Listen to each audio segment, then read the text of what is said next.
إن الحمد لله نحمده ونستعينه ونستغفره ونعوذ بالله من شرور أنفسنا ومن سيئات أعمالنا من يهده الله فلا مضل له ومن يضلل فلا هادي له وأشهد أن لا إله إلا الله وحده لا شريك له وأشهد أن محمدا عبده ورسوله أما بعد فإن خير الحديث كتاب الله وخير الهدي هدي محمد صلى الله عليه وآله وسلم وشر الأمور محدثاتها وكل محدثة بدعة وكل بدعة ضلالة وكل ضلالة في النار. أعوذ بالله السميع العليم من الشيطان الرجيم من همزه ونفخه ونفثه. بسم الله الرحمن الرحيم. رب اشرح لي صدري ويسر لي امري واحلل عقدة من لساني يفقهوا قولي. بسم الله الرحمن الرحيم.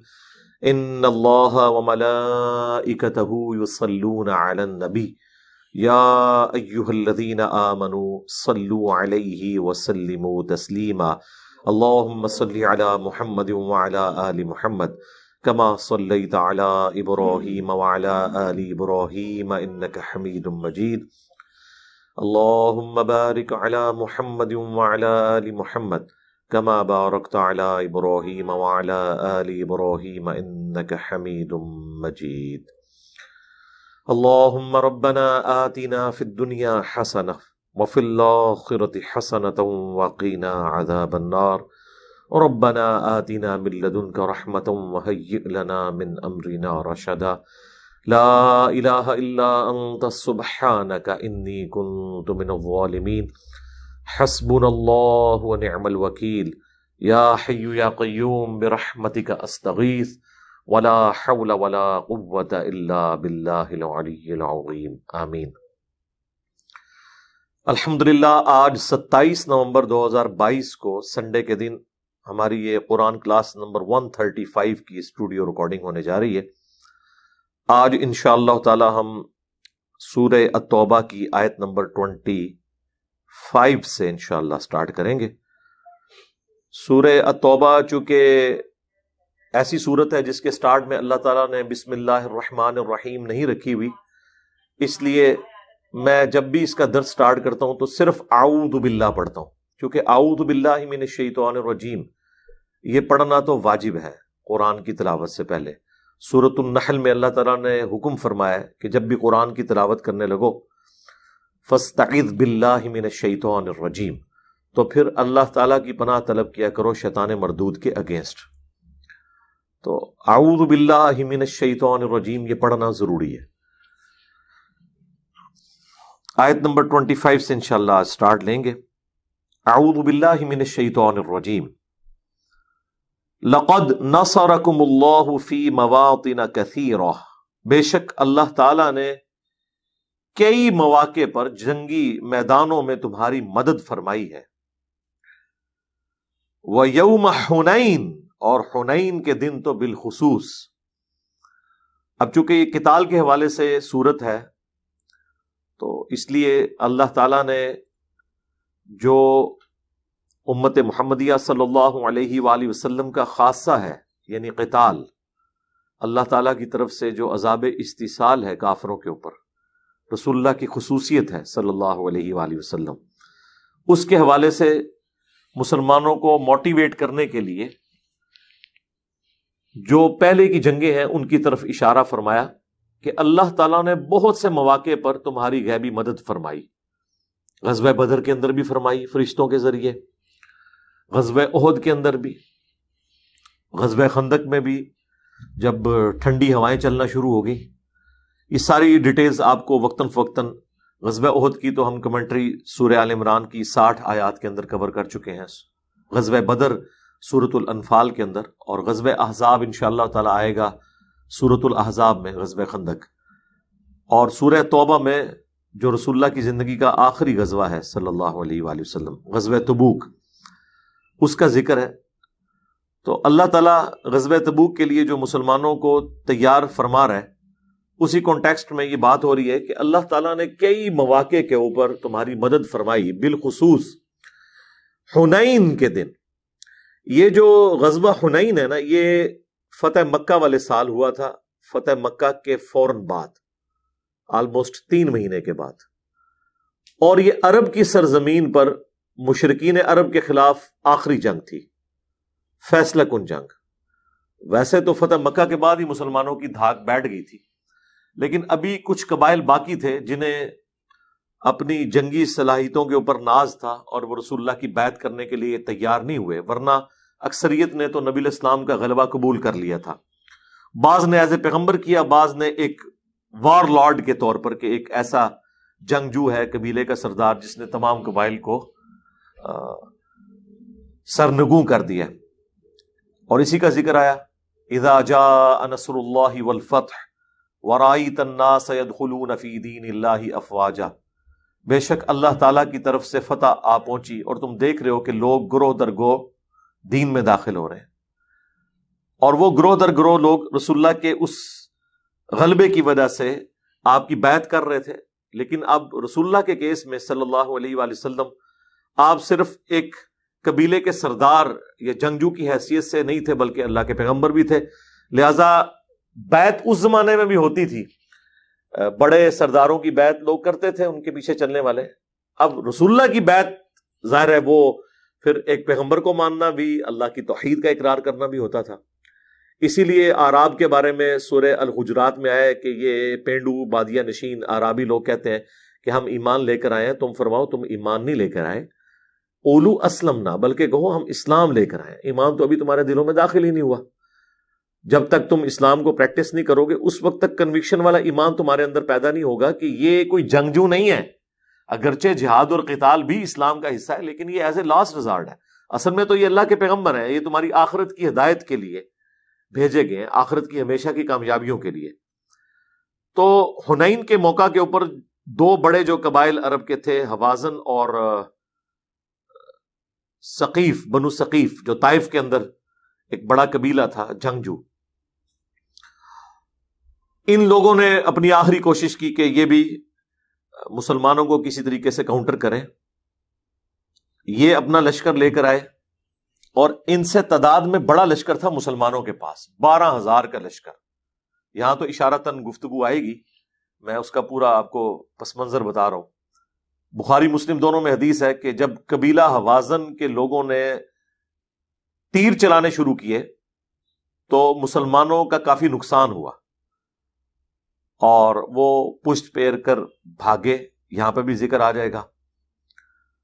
اور اس وقت چند مسلمانوں نے جنگ سے پہلے کچھ کلمات ایسے بولے تھے جو اللہ کو تکبر والے کلمات پسند نہیں آئے۔ وہ تو بخاری مسلم میں حدیث ہے، تکبر میری چادر ہے، جو میری چادر کو چھیڑے گا اس کو میں نہیں چھوڑوں گا۔ یعنی اگلے زمانوں میں آپ کو پتا ہے نا کہ جو قبائل کے سردار تھے وہ اپنے شولڈر کے اوپر ایک ایکسٹرا پرنا یا چادر رکھا کرتے تھے۔ آج کل علماء بھی آپ دیکھتے ہیں کہ رکھتے ہیں۔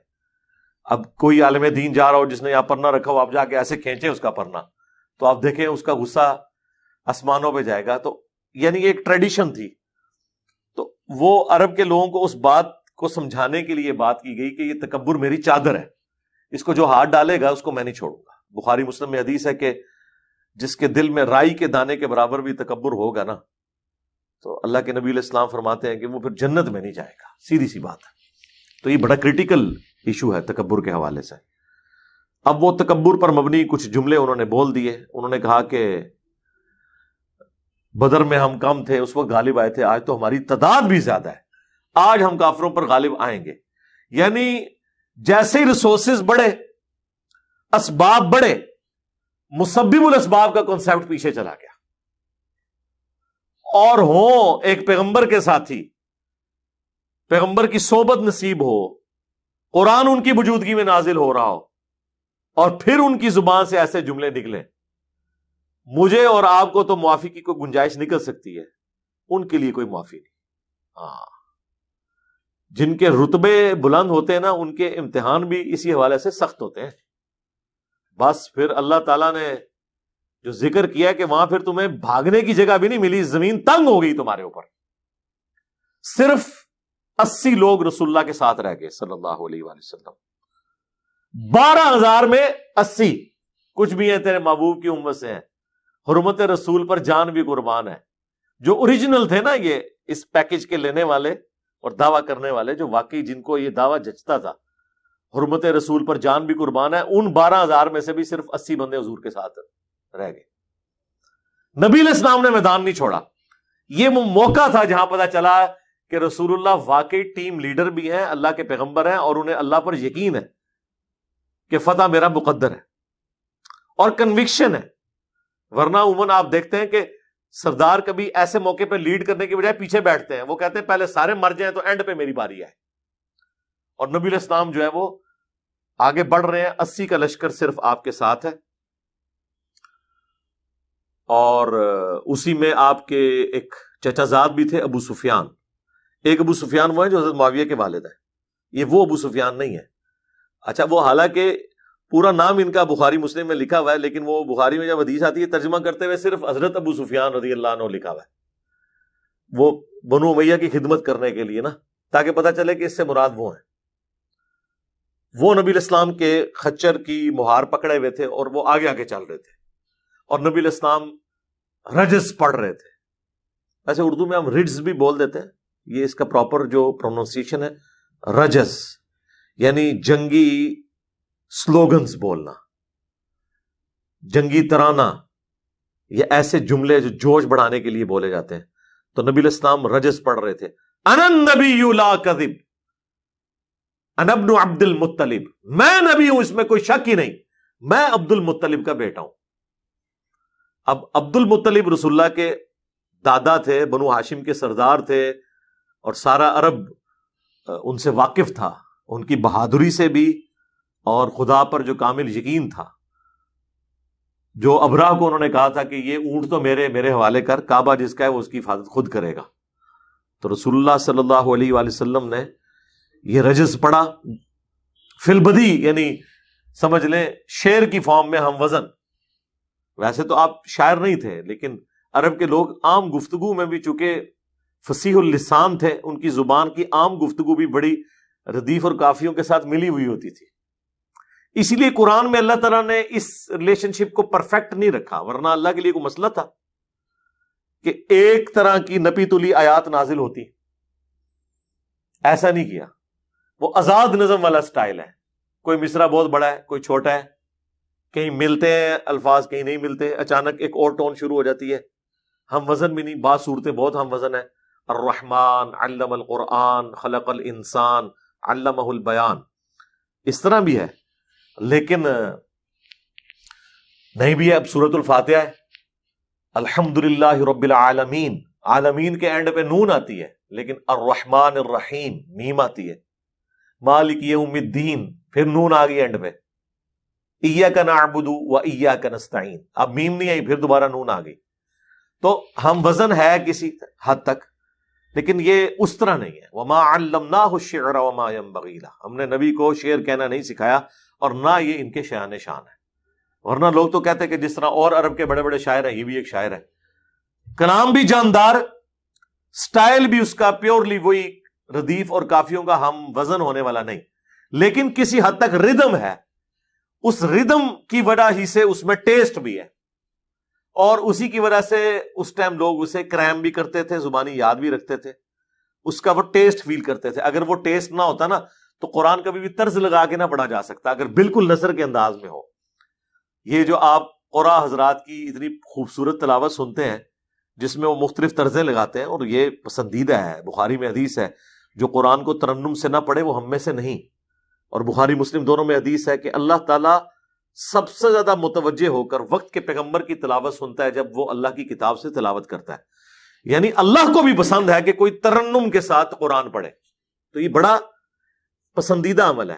لیکن یہ اسی صورت میں ہے کہ جب اللہ تعالیٰ نے قرآن کو اسی طریقے سے اس میں یہ ردم، جسے ہمارے استاد ڈاکٹر اسرار صاحب کہتے تھے ڈیوائن میوزک، ملکوتی غنا، ٹھیک ہے، وہ کسی حد تک رکھا ہوا ہے. اور یہ فی البدی بھی عرب کے لوگوں میں تھا. نبی علیہ السلام وہ رجز پڑھتے ہوئے انا النبی لا کذب انا ابن عبد المطلب، آپ آگے بڑھ رہے ہیں. اور پھر نبی علیہ السلام نے اپنے مبارک ہاتھوں سے زمین سے ایک کنکریوں کی مٹھی بھری اور یوں کافروں کی طرف پھینکی، اور آپ کی مبارک زبان سے نکلا کہ چہرے جھلس گئے اور یہ پیٹ پھیر کر بھاگ جائیں گے. بس یہ آپ کی مبارک زبان سے نکلا، وہ سامنے کی جتنی فوج تھی ہر بندے کی آنکھ میں جا کے وہ کنکر لگا اور وہ پسپا ہو گئے. تو یہ غیبی مدد اللہ کے نبی علیہ السلام کے ساتھ آئی. اور اس طرح کی غیبی مدد اس لیے کہ رسول اللہ کو ایک مختصر زندگی اللہ نے دی تھی، اس کے اندر دین کا غلبہ بھی کروانا تھا. اس لیے بہت ایکسٹرا آرڈنری آپ علیہ السلام کی مبارک زندگی میں اس طرح کے واقعات ہوئے جو بعد میں آپ کو اس طرح نہیں ملتے. بہرحال وہ غلبہ ہو گیا. اب ظاہر ہے کہ اس موقع کے اوپر نبی علیہ السلام کے مبارک ہاتھوں میں اللہ تعالیٰ نے بہت زیادہ مال غنیمت دیا، جو کفار جو ہے وہ میدان جنگ میں چھوڑ کر بھاگ جاتے ہیں، اسے مال غنیمت کہا جاتا ہے. بخاری مسلم میں حدیث ہے کہ 5 مجھے اللہ نے ایسی خصوصیات دی ہیں جو مجھ سے پہلے کسی پیغمبر کو نہیں دی. ان میں سے ایک یہ ہے کہ اگلی امتوں کے لیے مال غنیمت استعمال کرنا حرام تھا، اللہ نے میرے لیے حلال کر دیا. بلکہ قرآن میں تو سورہ آل عمران میں ہے کہ وہ مال غنیمت اوپن میدان میں لا کے رکھتے تھے، آسمان سے ایک آگ آتی تھی اسے جلا دیتی تھی. یہ غیبی معجزہ ظاہر ہوتا تھا. نبی علیہ السلام کے کیس کے اندر مسلمانوں کے لیے حلال کر دیا گیا. اس لیے دیکھیں مال غنیمت کے اعتبار سے پوری سورۃ الانفال ہم سن چکے ہیں، جس میں کہا گیا کہ جی سیدھا سیدھا اس کا 5واں حصہ جو ہے نا 1/5 یعنی 20% وہ تو اللہ اور اس کے رسول کا بیت المال میں. ٹھیک ہے، اور پھر باقی چیزیں بعد میں. خصوصاً وہ جنگیں جو پیورلی غیبی مدد کی وجہ سے ہوئی، نبی علیہ السلام کی برکت کی وجہ سے. اب حنین کی جنگ بھی مسلمانوں نے جیتی تو رسول اللہ کی اس دعا کی برکت سے اللہ کی غیبی مدد آئی. تو بہت زیادہ مال غنیمت ہاتھ آیا. ہزاروں اونٹ، یعنی اونٹ آج بھی کوئی بالکل گیا گزرا ماٹھا قسم کا بھی اونٹ ہوئے نا جی 5 لاکھ کا تو بنتا ہے. وہ ہزاروں اونٹ مال غنیمت میں آئے. اب جو لوگ فتح مکہ کے اوپر نئے نئے مسلمان ہوئے تھے، نبی علیہ السلام نے ان کی دل جوئی کے لیے انہیں مال غنیمت میں سے زیادہ حصہ دینا شروع کر دیا. صفوان کو بلا کے 100 اونٹ دے دیے.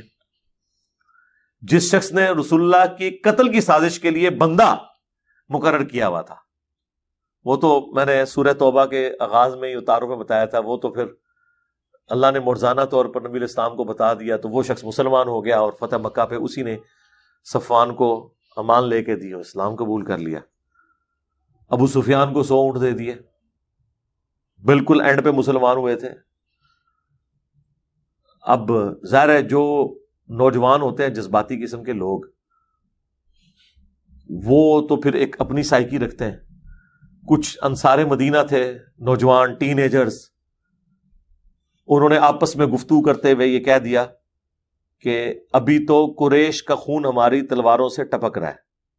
یعنی ابھی تو ہم اتنی جنگیں کر کے ہٹے ہیں انہی قریش کے ساتھ جو فتح مکہ پہ موت دیکھ کر ایمان لے آئے ہیں، طلقاء ہیں. ٹھیک ہے اسلام ان کا قبول ہو گیا، لیکن ان کے ساتھ تو ہم جنگیں لڑتے آ رہے ہیں. یہ محاورتاً بات کہ ان کے خون ہماری تلواروں سے ٹپک رہے ہیں، اور اس شخص پہ اپنے قبیلے کی محبت غالب آ گئی ہے. اب یہ بہت گستاخانہ جملہ تھا رسول اللہ کے بارے میں بولنا، لیکن ظاہر ہے کہ وہ جاہل اجڑ قسم کے بھی لوگ ہوتے ہیں، سارے تو اتنے نہیں سمجھدار. نبی علیہ السلام کو اللہ تعالیٰ نے وحی کے ذریعے بتا دی کہ یہ آپ کے ساتھیوں میں کچھ لوگوں نے یہ سٹیٹمنٹ دی ہے. آپ نے کوئی بلوا کے 295C نہیں لگوائی، نہ آپ نے کوئی نعرہ بازی کروائی ہے. آپ نے بلا کے ایون انہیں بینیفٹ آف ڈاؤٹ دی ہے. آپ نے فرمایا کہ تم نے ایسی ایسی گفتگو کی ہے. تو پھر وہ بڑے بیچ میں پڑ گئے بزرگ، انہوں نے کہا یا رسول اللہ یہ بچے ہیں، ان کی گفتگو سے آپ صرف نظر فرمائیں. جس بات میں بات کر دی، لیکن نبی علیہ السلام نے کوئی بدلہ نہیں لیا، کوئی ریونج نہیں لیا. آپ نے ان کے اس وسوسے کو انڈورس کیا. آپ نے فرمایا کہ کیا تم اس بات پہ راضی نہیں ہو کہ یہ لوگ دنیا کا مال لے جائیں اور تم اللہ کے رسول کو اپنے ساتھ لے جاؤ. یعنی ان کے اس آرگومنٹ کو انہوں نے صحیح سمجھا کہ ٹھیک ہے کہ جس کی اسلام کے لیے زیادہ کنٹریبیوشن تھی انہیں مال غنیمت میں حصہ ملنا چاہیے تھا زیادہ، لیکن نبی علیہ السلام نے اس لیے فرمایا کہ میں تو ان کی تالیف قلب کے لیے کر رہا ہوں. مؤلفۃ القلوب جو سورہ توبہ میں ہی آگے چل کے آیت نمبر 60 کے اندر جو زکوٰۃ کے 8 مصرف ہے نا کہ کن کن کو زکوٰۃ لگتی ہے، ان میں ایک مؤلفۃ القلوب بھی ہے جو نئے نئے اسلام کی طرف آئے ہیں آپ ان کو زکوٰۃ میں سے زیادہ پیسہ دیں تاکہ اسلام پہ پکے ہو جائیں، یا ایسے لوگ جو اسلام کی طرف مائل ہیں بھی اسلام قبول نہیں کیا ان پہ بھی پیسہ لگائیں. ظاہر ہے یہ بھی مومن کا ہتھیار ہے نا جی. یہ کوئی ان کو رشوت دینا یا لالچ نہیں ہے، مراد یہ بھی ایک طریقہ ہے کسی کو اپنے قریب کرنے کا. جس طرح ہم کہتے ہیں کسی کے ساتھ حسن سلوک کریں تو وہ آپ کے اخلاق سے متاثر ہوگا. اخلاق صرف زبانی باتیں کرنے کا نام تو نہیں ہے نا.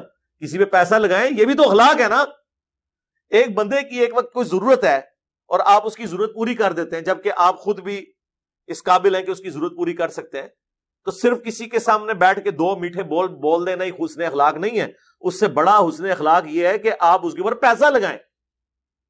ویسے آپ کسی کے ساتھ اچھے طریقے سے بات کریں اس کو تو سارے اچھا سمجھتے ہیں. جیسے ہم کہتے ہیں یار غیر مسلم کو یا لوگوں کو اسلام کے قریب کرنے کے لیے ان کے اوپر پیسہ لگائے تو کہتے ہیں یہ تو لالچ دے رہے ہیں. نہیں، کیسی الٹی مینٹلٹی ہے بھائی. یہ اس سے بڑا حسن اخلاق ہے کسی کے ساتھ کہ آپ اسی کے ساتھ نیکی کریں. بہرحال نبی علیہ السلام نے انڈورس کیا. آپ نے فرمایا کہ تم اس پہ راضی نہیں ہو. پھر آپ نے فرمایا اللہ کی قسم اگر پوری دنیا ایک گھاٹی میں چلے اور انصار مدینہ دوسری گھاٹی میں چل رہے ہوں تو میں انصار مدینہ کے ساتھ ہوں گا. میرا جینا مرنا انصار مدینہ کے ساتھ ہے. بعض ان کو کیا چاہیے تھا، انہوں نے کہا یا رسول اللہ ہم اللہ کے رسول کو اپنے ساتھ لے کے جائیں گے، دنیاوی منفعت نہیں حاصل کریں گے. لیکن حضور نے اسی پہ اکتفا نہیں کیا. بخاری مسلم میں حدیث ہے انصار میرے بعد بھی تمہارے ساتھ ہوگا کہ اور لوگوں کو تم پر ترجیح دی جائے گی، تم نے صبر ہی کرنا ہے حتیٰ کہ حوض کوثر پہ آ کے مجھے ملنا. یعنی اصل زندگی آخرت کی ہے. دنیا میں اگر ایسا معاملہ ہو بھی جائے تو تم نے صبر کرنا ہے. ظاہر قبائلی سسٹم تھا، جو قریش کی امپورٹنس تھی وہ انصار مدینہ کی تو نہیں تھی. اسی لیے بخاری مسلم میں نبی علیہ السلام نے فرمایا کہ خلیفہ قریش میں سے رکھنا ہے، کیونکہ قریش کے علاوہ اگر کوئی خلیفہ ہوگا تو اس کی لیڈرشپ کو یہ لوگ ایکسپٹ نہیں کریں گے. اللہ تعالیٰ نے غیر معمولی یعنی بنو اسماعیل کو ظاہر ایک فضیلت تو دی ہوئی ہے، اور پھر قریش کا قبیلہ ایک ڈومیننٹ قبیلہ تو تھا عرب کی سرزمین کے اندر. خیر وہ غزوہ حنین کے موقع پر غیبی مدد آئی، مسلمانوں کو فتح نصیب ہو گئی. لیکن اللہ تعالیٰ نے دیکھ لیں وہ جو مسئلہ مس ہینڈل ہوا تھا نا اس کو ان اٹینڈڈ نہیں چھوڑا، اسے ڈسکس کیا یہاں پہ، کیونکہ آندہ ابھی بڑی جنگیں ہونے والی تھیں، قادسیہ اور یرموک بھی ہونی تھی. تو یعنی آپ نے اسباب اختیار کرتے ہوئے مسبب الاسباب سے کبھی بھی اپنے آپ کو بے نیاز نہیں کرنا. بیسیکلی غزوہ حنین میں یہ ایکٹیویٹی کا درس، وہ جیسے کہتے ہیں نا مورل لیسن کسی سٹوری میں سے، وہ یہ نکلتا ہے کہ آپ کے پاس سب کچھ بھی ہو تب بھی آپ نے کہنا ہے جو اللہ کی مرضی، اللہ کی مدد کے بغیر نہیں. آپ دیکھیں میں جب کبھی بھی آتا ہوں سٹیج کے اوپر میں کیا پڑھتا ہوں، لا حول ولا قوت الا باللہ. یعنی اسباب ہیں سارے، ٹھیک ہے جی. ٹائم پہ فرحان بھائی پہنچے ہوئے ہیں ریکارڈنگ کرنے کے لیے، سب کچھ ہے. ذہن بھائی بھی پہنچے ہیں، لیکن اینڈ ٹائم پہ وہ ڈنڈی مار سکتا ہے یا کسی کو کام پڑ سکتا ہے، بھاگ سکتا ہے. تو لا حول ولا قوت الا باللہ، ٹھیک ہے. یا بجلی جا سکتی ہے اور جنریٹر بھی خراب ہو سکتا ہے، کچھ بھی ہو سکتا ہے، کوئی بھی ایکٹیویٹی پرفارم ہو سکتی ہے. لا حول ولا قوت الا باللہ. اچھا لوگ سمجھتے ہیں یہ لا حول ولا قوت الا باللہ شیطان کو بھگانے کے لیے، وہ اس کا ایک چھوٹا سا فیکٹر ہے. اصل اس کا ترجمہ کیا ہے کہ نہیں ہے طاقت گناہوں سے بچنے کی اور نہ ہمت ہے نیکی کے کام کرنے کی مگر اس کی توفیق سے. لا حول ولا قوت الا باللہ. تو یہ ہے معنی، یعنی آپ اپنے سارے معاملات اللہ کے سپرد کر دیتے ہیں. اسباب اختیار کرنے ہیں، یہ نہیں ہے کہ آپ کے جی نیچرل پیس میں ہی سب کچھ ہو جائے گا، نہ اس طرح نہیں ہے. پورے آپ نے وہمیوں کی طرح اپنی چیزیں پوری کرنی ہے، اس کے بعد اللہ پر توکل کرنا ہے. اور جب سب کچھ اویلیبل ہو اس کے باوجود اسباب کے اوپر نہیں آنا، کیونکہ کوئی آن سین پرابلم کسی بھی وقت آ سکتا ہے جو آپ نے ابھی دیکھا ہی نہیں ہے کہ یہ بھی ہو سکتا ہے میرے ساتھ. اینڈ ٹائم کے اوپر وہ اچانک آ جاتا ہے، تو اس لیے پھر اللہ سے مدد طلب کرنی چاہیے. تو غزوہ حنین کے موقع پر یہ ایک اور بڑا عجیب و غریب واقعہ امت کے لیے. غزوہ حنین کے موقع پر ہی جامعہ ترمذی میں حدیث ہے، مشکات کے اندر بھی، نبی علیہ السلام جب حنین کے لیے جا رہے تھے نا تو راستے میں ایک درخت آیا جسے ذات انوات کہا جاتا تھا، اور وہ درخت تھا مشرکین عرب کے نزدیک متبرک. وہ اس کے اوپر اپنا اسلحہ لٹکاتے تھے تھوڑی دیر کے لیے، اور وہ یہ یقین رکھتے تھے کہ اس کی برکت سے ہم جنگ نہیں ہاریں گے۔ مشہور تھا، جس طرح یہاں پہ بھی دربار مشہور ہے نا، فلانا دربار فلاں شہر میں ہے فلاں، اس طرح وہ راستے میں وہ آیا تو ایک مشہور جگہ سی، کوئی شریف سی، ذات انواج شریف۔ تو جب صحابہ کرام وہاں سے گزرے نا، تو صحابہ کرام نے کہا یا رسول اللہ آپ بھی ہمارے لیے کوئی اس طرح کا ایک درخت مقرر کر دیں جس پہ ہم بھی کوئی برکت حاصل کر لیں۔ اب یہ وہ صحابہ کہہ رہے ہیں جن کے نزدیک بت پرستی جو ہے وہ شرک ہے، کفر ہے، ان کے دماغ میں بھی ایسی کوئی بات نہیں ہے، لیکن نبی علیہ السلام نے اس چیز کو اس کے ساتھ جوڑا۔ آپ نے فرمایا اوئے سبحان اللہ، اوئے آج تم نے وہی بات کر دی جو موسیٰ علیہ السلام کے ماننے والوں نے کی تھی جب وہ ایک جگہ سے گزرے جہاں لوگ بتوں پر اعتکاف کیے ہوئے بیٹھے تھے۔ سورہ الاعراف آیت نمبر 138 کی تلاوت کی نبی علیہ السلام نے، جہاں پہ یہ واقعہ آیا ہے قرآن میں، اور انہوں نے کہا اے موسیٰ آپ ہمارے لیے کوئی بت مقرر کر دیں اللہ کا جس پہ ہم دھیان کر کے بیٹھ جائیں۔ اور تم نے تو وہی بات کر دی، حالانکہ صحابہ کرام نے کوئی اللہ کا بت نہیں مانگا تھا، لیکن اینالوجی وہی بنتی ہے۔ اللہ کو چھوڑ کر جب آپ اسباب کے ساتھ اس طرح کا کوئی عقیدہ وابستہ کریں، ویسے پاکستان کے ہوتے ہیں نا لوگ تو کہتے ہیں یا رسول اللہ یہ تو غیر مستقل بذات، عطائی ذاتی، یہ تو فرق، مطلب وہ تو انہوں نے کہانی کرانی تھی۔ ہم کہتے ہیں جناب آپ درباروں پہ جا کے سجدہ کرتے ہیں، وہ کہتے ہیں جی سجدے میں تو ساری انگلیاں قبلہ رخ ہونی چاہیے، ماتھا پورا لگا ہو، پاؤں بھی لگے ہو۔ بھائی جب کسی کے سامنے آپ جھک گئے نا یوں کر کے، وہ سجدہ ہی ہے۔ صحیح بخاری میں نبی علیہ السلام سفر کے دوران جب یعنی نماز پڑھتے تھے تو اونٹ کے اوپر جب سواری پہ بیٹھے ہوتے تھے تو سر کے اشاروں سے ہی سجدہ کرتے تھے۔ یہ آپ کسی کے سامنے جب حدر کو جھک گئے تو وہ پھر یہ نہیں دیکھنا آپ قبلہ رخ ہے یا نہیں ہے، ایویں کہانیاں یہاں پہ بھی دیکھیں، انہوں نے کہانی کرانی تھی یا رسول اللہ ہم نے یہ تو نہیں کہا کو اللہ کا بت بنا دے، ہم نے تو ایک متبرک جگہ مانگی ہے۔ تو نبی اسلام فرمایا تم نے وہی بات کر دی جو موسیٰ کے ماننے والوں نے کی تھی کہ ہمارے لیے کوئی بت مقرر کر دیں۔ سبحان اللہ، حضرت موسیٰ علیہ السلام نے کہا سبحان اللہ، میں جاہلوں سے اللہ کی پناہ میں آتا ہوں۔ تو نبی علیہ السلام نے فرمایا تم بھی وہی کام کرنا شروع کر دو گے جو اگلوں نے کیے، ٹھیک ہے، قدم با قدم بالشت بر بالشت۔ اور یہ جو حصہ ہے نا یہ بخاری مسلم میں بھی ہے کہ تم بھی اگلے لوگوں کے طریقے پہ چل پڑو گے، قدم با قدم بالشت بر بالشت، حتیٰ کہ ان میں سے کوئی گوہ کے سوراخ میں داخل ہوا تو تم بھی وہی کام کرو گے۔ صحابہ کرام نے پوچھا یا رسول اللہ یہ اگلے لوگوں سے مراد کیا یہود و نصارہ ہیں؟ آپ نے فرمایا اگر وہ مراد نہیں تو کون سے لوگ ہیں؟ تو نبی علیہ السلام نے پہلے ہی پروفیسی دے دی تھی کہ میری امت میں وہی خرابیاں پیدا ہوں گی جو یہود و نصارہ میں، اور عقائد کی حد تک خرابیاں، یہ عقیدے سے تعلق رکھنے والی چیز ہے نا۔ یہاں لوگ یہ حدیث جب بیان کرتے ہیں کہتے ہیں اس سے مراد یہود و نصارہ کا فیشن ہے، تو پھر ہم انہیں کہتے ہیں رکو ذرا صبر کرو، جامع ترمذی میں موجود ہے کہ یہ اس درخت شریف کے بارے میں بات ہوئی تھی، ذات انواج شریف، ٹھیک ہے، کہ صحابہ کرام نے کہا تھا ہمارے لیے بھی کوئی شریف مقرر کر دیں، کوئی جگہ شریف، تو وہاں حضور نے فرمایا تھا یہ تو ٹوٹلی توحید کے منافی جو چیزیں اس سے ریلیٹڈ ہے، نہ کہ یہ فیشن سے ریلیٹڈ ہے۔ تو وہ بھی حنین کے موقع پر تھا۔ بہرحال یہ اللہ تعالیٰ نے مسلمانوں کو فتح دی۔ اب ظاہر ہے اللہ تعالیٰ نے مسلمانوں کو وہ پھر وقت یاد کروایا، کیونکہ ابھی حنین تو لوکل جنگ تھی، اب بڑی جنگ ہونے والی تھی۔ رومن امپائر جو سب سے بڑی سپر پاور ہے اس کے خلاف غزوہ تبوک، وہ تو اللہ کی ایک غیبی مدد آئی، مسلمانوں کا اللہ نے روب ایسا کیسرے روم پہ ڈالا کہ وہ جنگ کے بغیر ہی بھاگ گیا، لیکن شروع میں تو للکار رہا تھا، 1.5 لاکھ کی فوج لے کے آیا ہوا تھا، وہ آگے جب آئے گا انشاءاللہ ہم بتا دیں گے۔